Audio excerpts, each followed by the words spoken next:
Two best friends, two crime scene specialists, one heinous murder over the root of all evil. This is a prime example of it's always the ones that you least expect.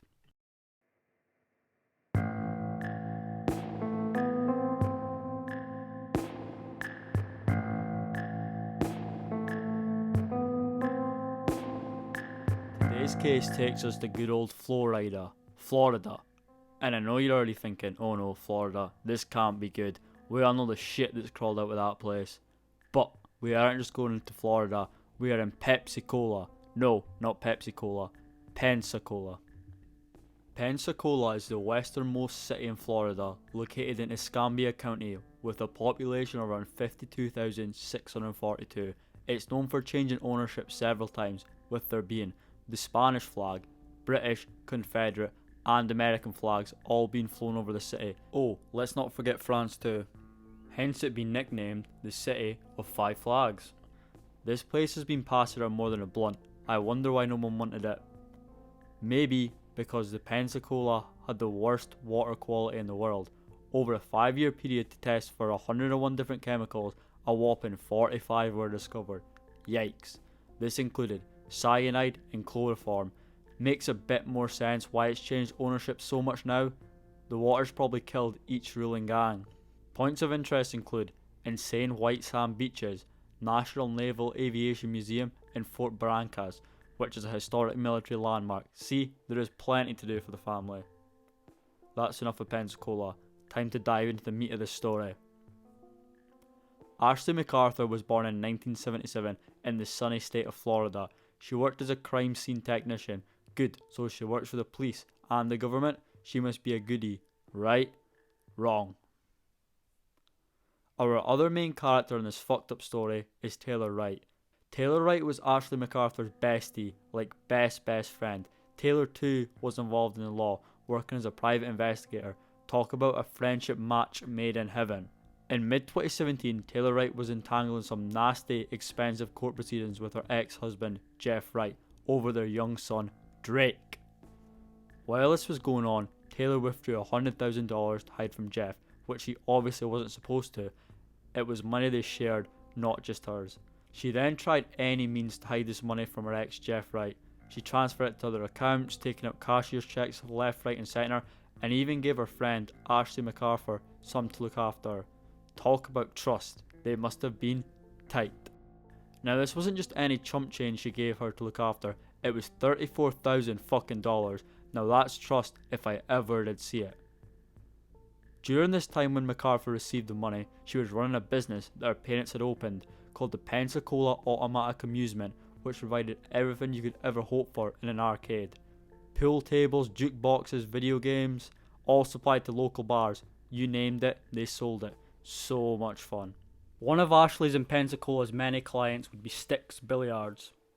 Ashley, however, was romantically involved with the owner called Brandon Beatty and ended up having an affair with him. Now, Sticks Billiards and its owner were in the mud. Ashley would spend her money on his business to keep it afloat, as well as him, personally. Just one slight problem here. It wasn't actually her money to be thrown around. She even bought him a fucking boat. The time, of course, would inevitably come round where that money would have to be returned. Since it actually wasn't just Taylor's, it was Jeff's too, and Taylor refused to pay child support fees, which she needed that $34,000 back for. Taylor Wright had a big court date coming up with her ex-husband. Taylor told Ashley she needed her money pronto, ASAP, or she was going to be in hot water with the court. Just another slight problem here. Well, you guessed it, all that money was gone. Kapow. Vanished into thin air. Or should I say, Sticks Billiards. And the boat. Well, I guess there is some worse things she could have spent it on. Glass half full, half empty, you know. Taylor sent Ashley messages spanning from August 29th, 2017, including, I need the keys to the safety deposit. I need to get this ring in there. I can't be running around with $50,000 in my bag. If at all possible, can we go to the bank today? I've got to get this done. My account closed and my jewellery is in the safety deposit box. Court is next week. September 4th, 2017. I have to get to the bank tomorrow. September 5th, 2017. Any idea on a time we can go to the bank? Just called the bank. They closed at 4. We have to go in the morning. What time are you free? We only have 2 more hours to get to the bank. You almost ready? September 7th, 2017. I have to get in that deposit box today and get them papers submitted by 4. I'm out of time. Ash, there is no way I will make it to the bank in 10 minutes.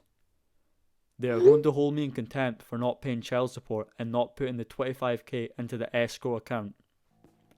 September 7th, 2017. I've got to get to the bank ASAP this morning and get into the box and deposit that money.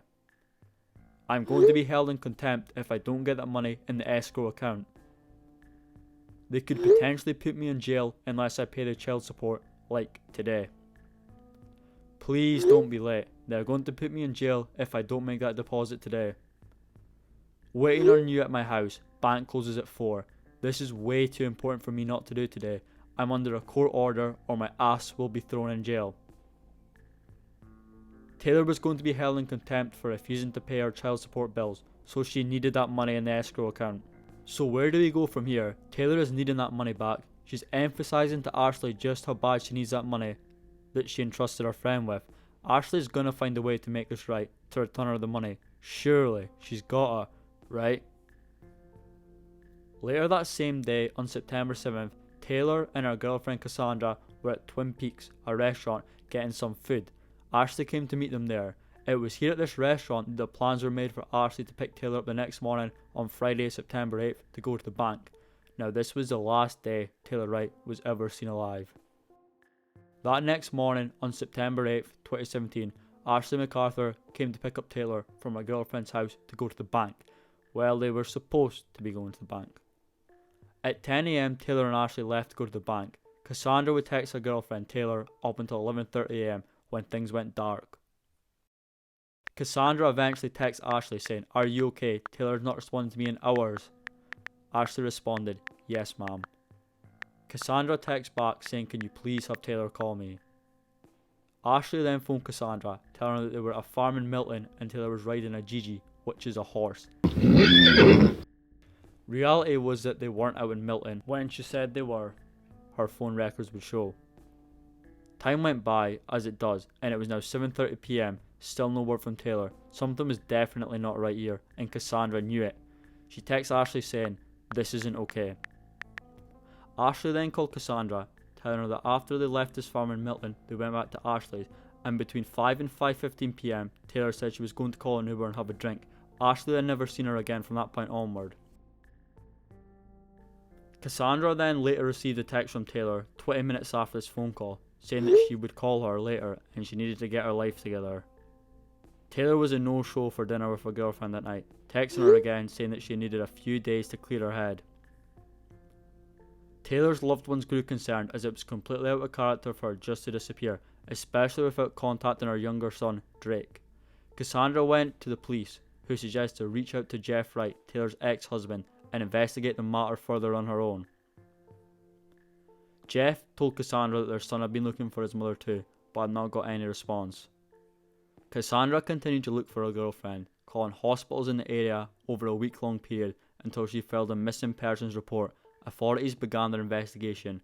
Cassandra's story checked out. The police had no reason to suspect it was her. Next to be investigated would be the last person who's seen her alive, Ashley. Ashley told the police that the last time she seen Taylor, she seemed stressed, then fucked off in an Uber to go get a drink. Can't go wrong with a wee drink to help you calm down, let's be real. Shockingly, she also revealed to the police that Taylor, weeks previously, had taken $34,000 out of a joint account with her husband and entrusted Ashley to look after it, telling him that on the 8th of September, during their meeting, she picked up the money, put it in a duffel bag and took it with her, presumably to make the police think that she would have sufficient funds to survive off if she did run off. We, however, know this isn't true and that Ashley has spent it all at this point. Next to be investigated would be Taylor's ex-husband, Jeff Wright. Jeff lived away in North Carolina and was remarried. He said that he was out of town when his wife disappeared and his alibi checked out. Police would next head over to Ashley's house to investigate further, as it's the last place Taylor was seen alive. When Ashley's husband, Zach McArthur, was asked, he had no idea where Taylor had gone. Nothing suspicious turned up in the house either. Maybe she did have nothing to hide after all. Ashley was seemingly looking for any way to blame anyone but herself. She told the police Taylor Wright had in the past had an affair with another woman, and that her and Taylor had argued. A somewhat motive for murder, I guess. Maybe the argument got out of hand this time round and she lost control. Police began to search Waller's residence for any signs of foul play. And well, funny enough, they did actually find signs of foul play. Dun dun dun. Well, kinda. They discovered a revolver, but just not a revolver that was missing a bullet. Cassandra Waller was of course interviewed by investigators over this. During this interview, she said that she had purchased the gun after Jeff, Taylor's ex-husband, in case you've lost track, told her that she had got into a violent fight with him in the past. No further action, however, was taken. And that was it. The case went dry for a couple of weeks in a way. Investigators were given access to Taylor's phone records, and while these records, they just didn't quite match with the story, authorities closed in on Ashley and began searching her and her husband's bank and phone records. While looking through Ashley's phone records, they discovered that Ashley had made multiple calls from various properties owned by her parents in different parts of the town that she had originally claimed to have been. How the fuck are you going to be part of the CSI and not know the importance of cell phone towers? They're borderline trackers. Not only this, but they discovered that Taylor did not in fact run off with that $34,000 in a duffel bag, and instead, Ashley had pocketed herself after sifting through her bank records. Yikes, talk about setting the cat amongst the pigeons. Police obtained search warrants for the properties owned by the McArthurs. Ashley was taken into station while the warrants were executed. You know, just in case they did somehow come across anything or anyone. Search teams scoured one of the properties, including a farm owned by the McArthurs, and they were eventually forced to release Ashley as they yielded nothing to warrant keeping her in custody any further. Well, that was up until those who continued to search on the 19th of October 2017 found the human skull with a bullet hole, and not just any human skull, Taylor Wright's skull. As investigators began exonerating the body, a necklace that Taylor would be seen wearing was found, further confirming their suspicion that it was her. Ashley had picked Taylor up that day under the narrative of going to the bank to give her friend back her $34,000 she entrusted her with. She didn't have the money, however, so Taylor had to die. They went back to Ashley's parents' farm, where Ashley executed her. Such a waste of a human life, so needlessly taken. She was shot in the back of the head and then buried underneath plotting soil and concrete, which Ashley was seen on camera buying. Oh, and remember then text from Taylor on the 8th of September saying that she needed to get herself together and clear her head? Well, these weren't actually Taylor. This was Ashley trying to cover her tracks, making it seem that Taylor was still alive so no one would suspect a thing. She was a crime scene technician after all. She knew how to cover her tracks, just not well enough if she got caught. Ashley even bragged about planning to kill Taylor. One local bartender and friend of Ashley, Audrey Warney, alleged in court that she had told her plans to overdose Taylor on cocaine. Did there come a time where Ashley said something about harming Taylor? About putting cocaine in her beer. Okay.